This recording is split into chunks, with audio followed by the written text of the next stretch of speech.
Stay tuned for terror.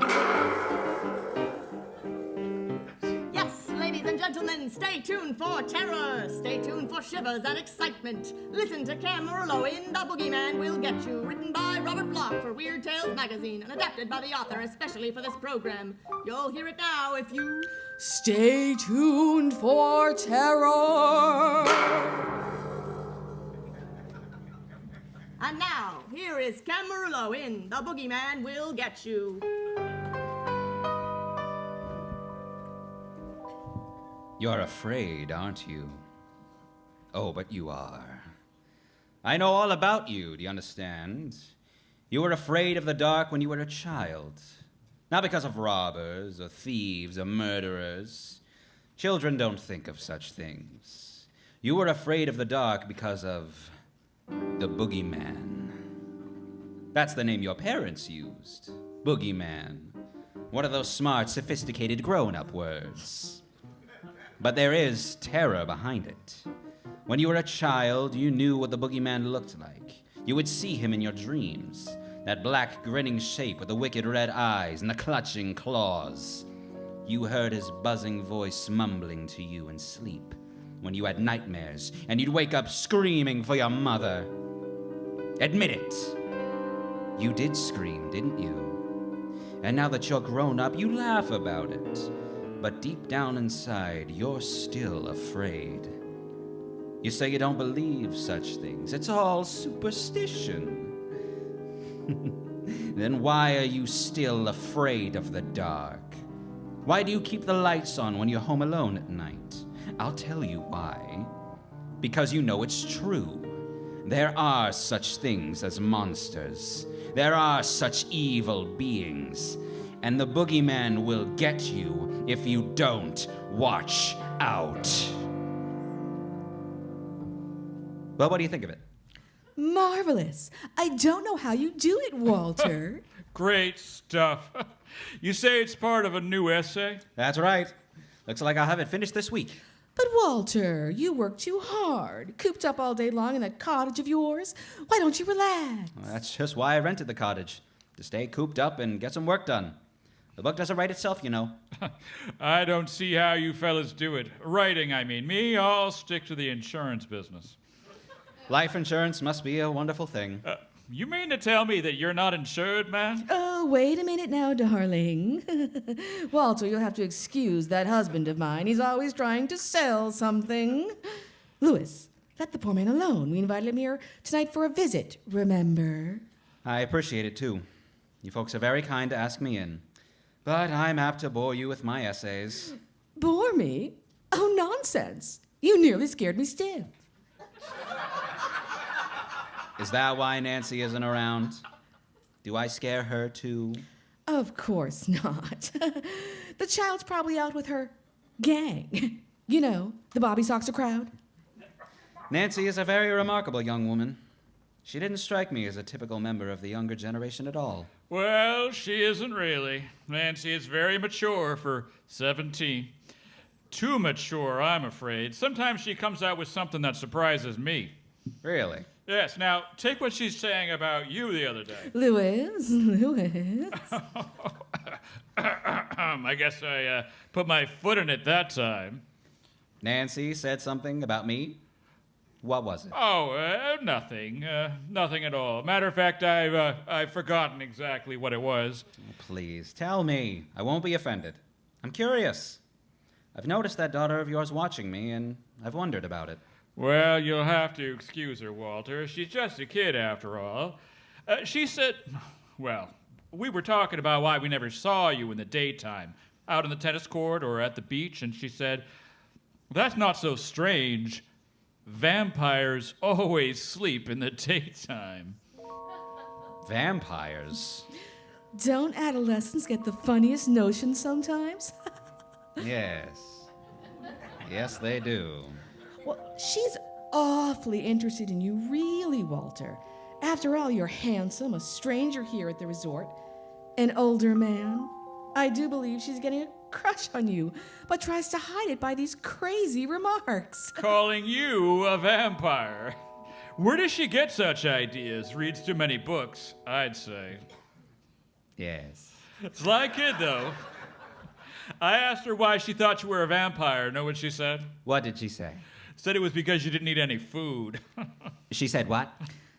Oh, Nancy asked around town at the grocery store and the butcher shop, and that you never bought any food. I shut her up in a hurry, though. Young lady, I said, apparently you don't know about bachelors' eating habits. Did you ever hear of a place called restaurants? You should have seen the look on Nancy's face when I told her that. Why, hello, Nancy. We were just talking about you. So I heard. Where are your manners, dear? Aren't you going to say hello to Mr. King? Good evening, Nancy. Nancy, Mr. King spoke to you. Nancy, what are you doing, child? She's making the sign of the cross. An ancient custom. It's supposed to ward off vampires. Oh, that's a good one. Well, young lady, how come you were running around in the dark tonight? Aren't you afraid of evil spirits? Don't joke about things you don't understand, Father. Nancy, that's no way to talk to your father. Where were you? Oh, just walking. With Billy Leggett. Up in the hills underneath the hemlock trees. I suppose that's where you lost your scarf, young lady. Lost my... Oh. Oh, yes, I didn't realize I'd lost it. Well, folks, I've got to be running along. It's getting late. So soon? Yes, it's getting a little late. All right, Walter. See you around. You sure you don't mind walking home alone? Oh, of course not. Maybe we could send Nancy along with you to protect you from vampires.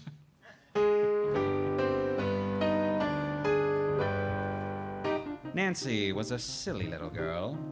I knew it, but still, she upset me. Maybe it was because she was so beautiful and she hated me so.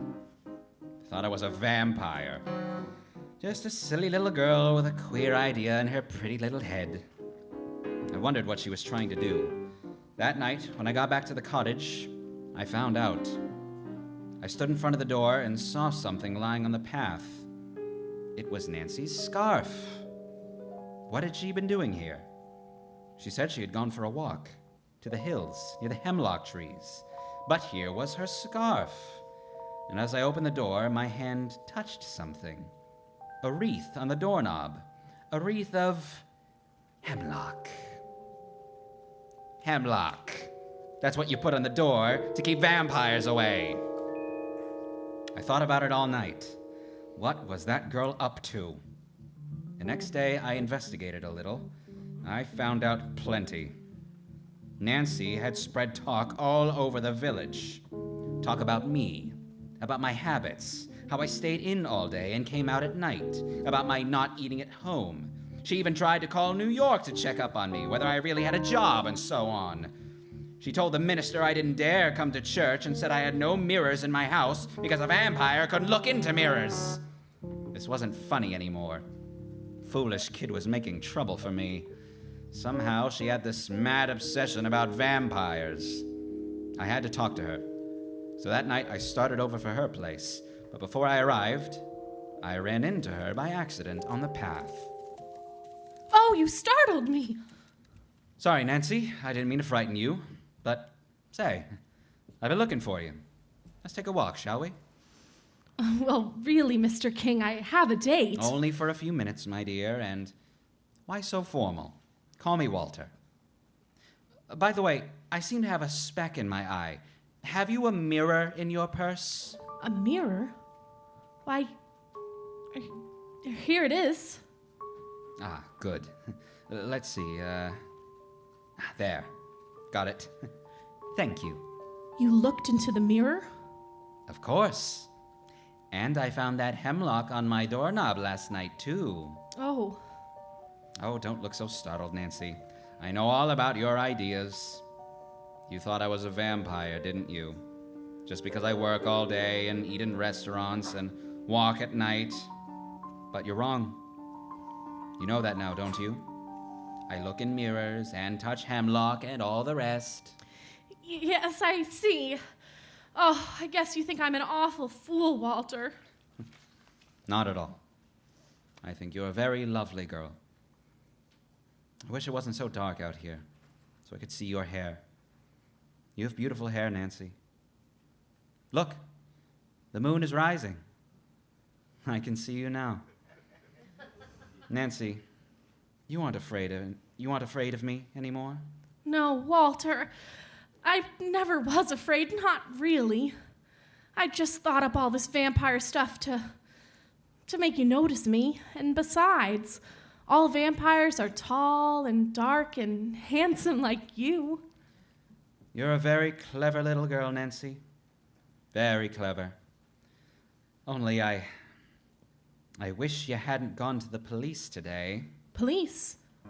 Then you know. Yes, I found that out too. A search warrant for my house. Oh, but that was all a joke, and you aren't really a vampire, so it doesn't matter. When they come, we'll laugh at them. I'll laugh at them. You won't.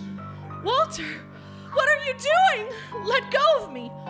Walter, what's happening to you? You're changing. Walter! Too bad you were such a meddling little fool, Nancy. No! I can't let you get away now. It would spoil everything. You guessed too much. Walter, let me go! Walter! Oh, good heavens, then it's true! You are a vampire! No, my dear. I'm not a vampire. I'm just a werewolf.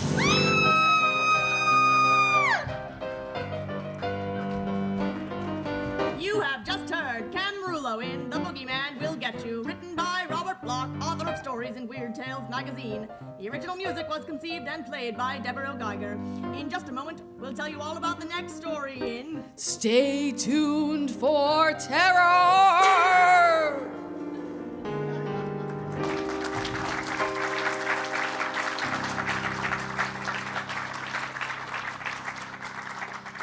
You have been listening to the cast of the Intermission Players: Kevin Nesman, Gail Bishop Nesman, Cam Marullo, and Ella McGon Geiger.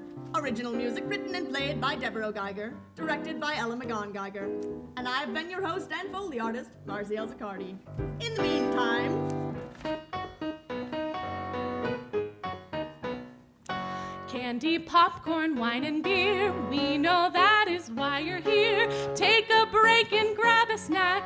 In 10 minutes, you better be back. It's time for it.